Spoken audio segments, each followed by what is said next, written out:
আমার জন্য সবাই দোয়া করবেন, দয়া করবেন আমি যেন সুস্থ স্বাভাবিক হয়ে আপনাদের মাঝে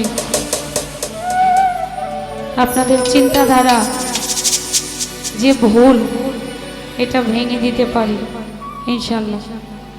ধন্যবাদ।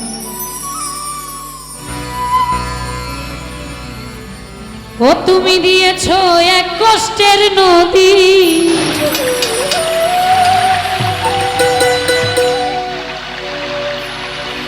আমার বুকে ঢেলে